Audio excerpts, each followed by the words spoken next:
war degdeg ah iyadoo dagaal culus uu wili ka socdo magaalada Laascaanood ee gobolka Sool maalintii labaad ayaa wasaaradda arrimaha gudaha ee xukuumadda Soomaaliya war ay soo saartay waxaa lagu sheegay in dawladda dhexe ee Soomaaliya ee uu hogaamiyay madaxweyne Xasan Sheekh Maxamuud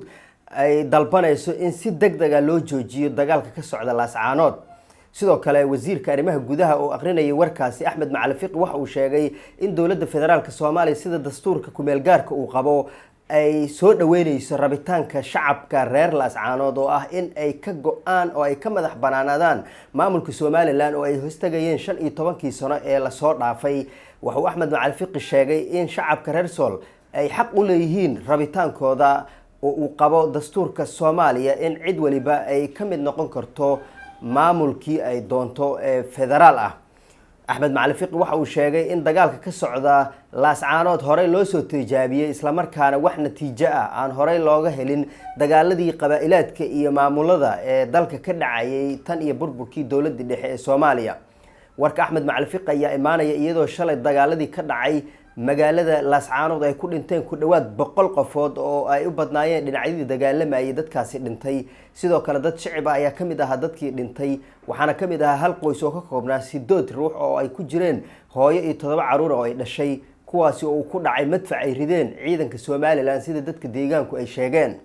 dagaalada Laascaanood waxay imaadeen markii shalay waqtigii salaada subax kadib ay ciidanka militariga Somaliland weerar culus jihooyin badan kaga qaadeen magaalada Laascaanood gaar ahaan dhanka bari ciidamadii dadka deegaanka ee SSC loo yaqaano ayaa iska caabin sameeyay halkaasina waxa ka dhashay dagaal aad u qaraar oo ilaa iminka socda daawadayaal wixii ku soo kordha warkan halkan ayaad kala socon doontaan muuqaalkan si share gareeya aad ayaad ugu mahadsantihiin daawashada muuqaalka dawladda Soomaaliya waxay si dhow la socotay shirarkii wada tashi ee ka socday magaalada Laascaanood ee gobolka Sool toddobaadyadii u dambeeyay oo ay hormuudka ka ahaayeen madaxda dhaqanka iyo warmurtiyeedkii ka soo baxay waxayna dawladdu ka xuntahay oo aad uga xuntahay dagaalada halkaasi ka dilaacay ee geysanaya khasaaraha nafeed barakaca ummadeed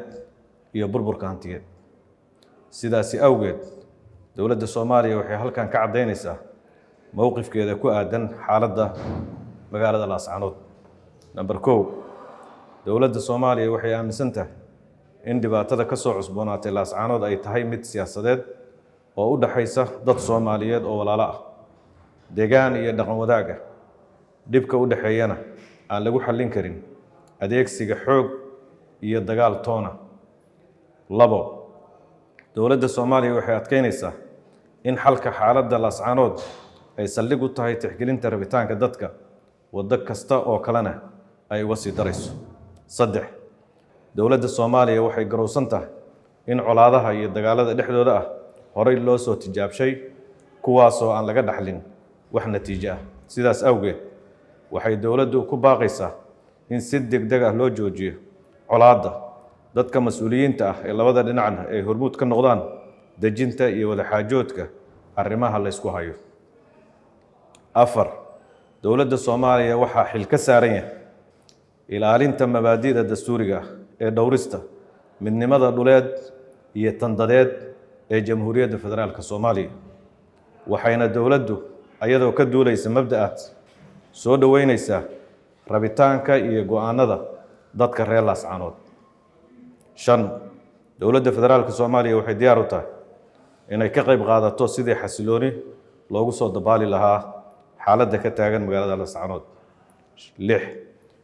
dawladda Soomaaliya waxay dadka Soomaaliyeed iyo hay'adaha maxalliga ah iyo kuwa caalamiga ah ugu baaqaysaa inay gurmad iyo gargaar degdeg ah la gaarsiiyo dadka shacabka ah ee Laascaanood ka soo barakacay ugu dambeyn dawladda Soomaaliya waxay culimada iyo odayaasha dhaqanka ee samajeclaha ugu baaqaysaa inay kaalintooda ka qaataan daminta colaadda ka soo cusboonaatay Laascaanood iyo xaaladda jirta iyo in xaaladda jirta lagu dhameeyo isqancin iyo wada hadal wabillahi tawfiiq